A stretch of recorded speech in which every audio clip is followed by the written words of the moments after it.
Good morning. Another Friday morning for a fish fry in cool Bakersfield up here on the bluffs panorama. Of course, I'm not going to complain. A friend sent a picture via Facebook, and they had their first snow in Colorado, so it's not that cold. But I want to thank you all for asking about the book and asking about the release. It is printed, and I'm waiting on the hard copy, and then we'll do a launch party and have a hard launch. And some of you want to make sure it was ready for Christmas, and it will be out with plenty of time. So thank you again. You humble me when you ask, and look forward to you getting the book and reading it and let me know what you think about it. This morning I want to ask you a question. Are you a problem thinker or are you a possibility thinker? You know the problem thinkers. Those are the people that always got a problem. Everything's a problem. They're either confronting one, they're going through one, or they're afraid they're going to have one coming up. And they just, everything. The glass is half full. If it's sunny, it's going to rain. If it's rainy, it's going to rain harder, and those kind of people. And I'm sure that you're not that kind of people. The possibility thinkers, or the possibility people, mindset, are the type that we want to be. Those are the kind that are all either enjoying a possibility, looking forward to it, embracing one, or pursuing a possibility in life.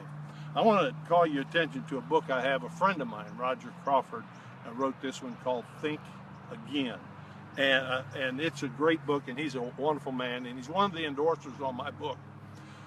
But if ever there was a family that was a possibility family, let me tell you about this family.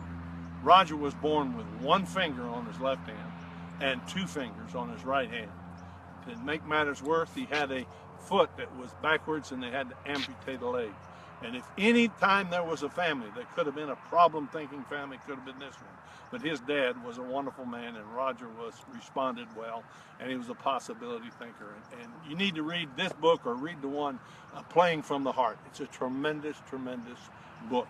And it talks about how he became a major college tennis player with one finger on one hand and two fingers on the other. That's all I'm going to tell you, because I hope to have him via internet at the launch party. But the key is, how do we become possibility thinkers? I like the formula that the Apostle Paul gave to the fledgling church in Philippi as he sat in a dungeon cell awaiting execution. He could have been a problem person. He could have think, woe is me. Every time he heard a guard come down the hall, he could have thinking, man, they're coming for me. But not Paul. He wrote them this in the 4th chapter of the book of Philippians. He said, now, and this is my translation, he says, I don't feel like I have attained yet, but this one thing I do. And then he parenthetically added two other things. But here's what Paul says, this one thing I do, I press to the mark. But to get there, he did two other things. He said, I forget the past. Forgetting what lies behind, I look forward to what's before me, the prize, and I forge ahead in the present. And if we're going to be possibility thinkers, that's what we need to do. We need to forget those things that have happened in our past, the negative, the bad words, everything that has happened. Put a stop to it, put a stake down, stop it, bury it. Then we need to focus on the future. Get a dream. Think about a possibility.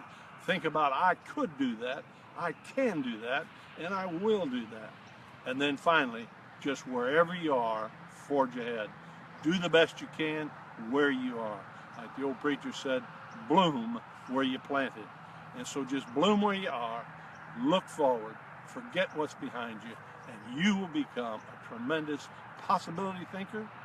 And also then you'll have a passionate mind to pursue the dreams that are in your heart. Now you have a wonderful day and a wonderful weekend, and keep watching Amazon, because it'll be there before you know it. Thank you, and God bless you today.